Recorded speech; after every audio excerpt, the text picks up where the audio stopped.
اس کے بعد ہم تذکرہ کریں گے اپنی 8ویں ماں ام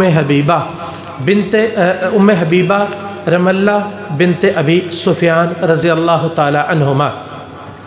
ام حبیبہ یہ اور ان کے جو خاوند تھے، انہوں نے مدینہ سے ہجرت کی اور حبشہ چلے گئے۔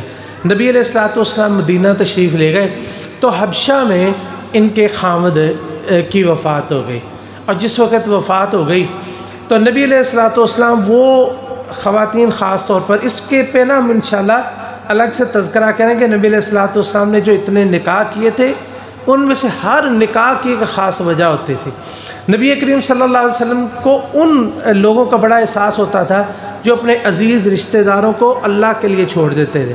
اب دیکھیں باپ جو ہے وہ ابھی مسلمان نہیں ہوئے تھے، ابو سفیان رضی اللہ عنہ بھی مسلمان نہیں ہوئے تھے، اور خامد فوت ہو گئے اور غریب الوطنی، ملک سے بھی دور۔ تو نبی علیہ الصلوۃ والسلام نے یہاں سے ایک صحابی کو پیغام دے کے بھیجا، نجاشی کو، جو حبشہ کا بادشاہ تھا اور مسلمان تھا اور نیک انسان تھا۔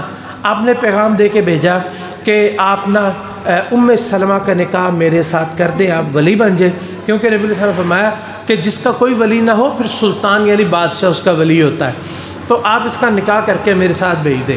نجاشی نے اس کو اپنے لیے بڑا فخر سمجھا اور بڑی خوشی کے ساتھ نبی کریم صلی اللہ علیہ وسلم کے ساتھ نکاح جو ہے وہ نجاشی نے خود پڑھایا۔ جیسے بھی نکاح یہی ہوتا ہے کہ آپ کا نکاح کیا جا رہا ہے، وہ نکاح ان کے ساتھ کر دیا، اور حق مہر جو ہے وہ بھی نجاشی نے اپنی طرف سے ادا کیا۔ اور کتنا حق مہر تھا؟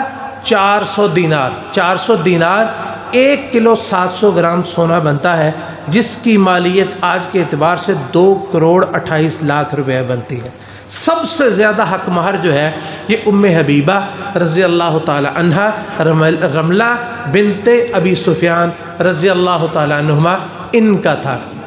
اور یہی نہیں بلکہ بڑے قیمتی سوٹ، بڑے قیمتی ہدیے ان کے لیے بھی، یعنی دلہن کے لیے بھی اور دلہے کے لیے بھی، سبحان اللہ، اللہ کے رسول علیہ الصلوۃ والسلام کے لیے اتنے قیمتی سوٹ جو ہے اور اتنا قیمتی سامان وہاں سے انہوں نے بھیجا۔ اور کیسی جو ہے وہ شادی بڑی منفرد کہ جو ہے وہ شادی میں بارات لے کے جایا جاتا ہے، یہ بارات آ رہی ہے، اور کہاں آ رہی ہے؟ اللہ کے رسول علیہ الصلوۃ والسلام کے گھر میں آ رہی ہے۔ اور انہی کے یہ اعزاز تھا، ان کی وجہ سے ہی حضرت امیر معاویہ رضی اللہ تعالیٰ عنہ ان کو خال المؤمنین یعنی مومنوں کے ماموں کہا جاتا تھا، کیونکہ یہ ان کے بھائی تھے نا۔ تو کسی نے اسلاف میں کسی سے پوچھا کہ کیا ہم معاویہ رضی اللہ تعالیٰ اگر ان کی نبی علیہ السلام کی جو بیوی ہیں وہ ہماری ماں ہیں تو ان کے بھائی معاویہ رضی اللہ عنہ ہمارے ماموں نہیں بنتے؟ انہوں نے کہا کیوں نہیں بنتے؟ اس لیے خال المؤمنین جب کہا جاتا ہے نا مومنوں کے ماموں، تو ان سے مراد حضرت معاویہ رضی اللہ تعالیٰ عنہ۔ لیکن یہ یاد رکھیں، یہ قاعدہ یاد رکھیں، جس طرح یہ مائیں مومنوں کی ہے اس طرح یہ ماموں بھی مومنوں کے ہیں۔ جس طرح عائشہ رضی اللہ عنہ نے فرمایا تھا نا کہ میں منافقوں کی ماں نہیں ہو، اس لیے یہ ماموں بھی ان کے نہیں ہے، یہ ماموں بھی مومنوں کے ہی ہے۔ تو یہ نبی علیہ الصلوۃ والسلام کے ساتھ جو ہے وہ ان کی زندگی گزری۔ سن 44 ہجری میں ان کی وفات ہوئی۔ لیکن یہ دیکھیں یہ دل کے کتنے صاف، میں نے یہ چوتھا واقعہ ہو گیا۔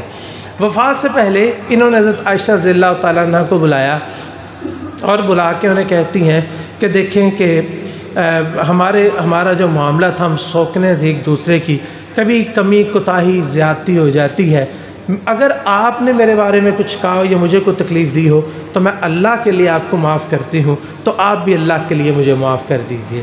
عائشہ رضی اللہ تعالیٰ عنہ بہت خوش ہوئی۔ اسی طرح انہوں نے ام سلمہ رضی اللہ تعالیٰ عنہ ان کو بھی بلا کے یہی کہا۔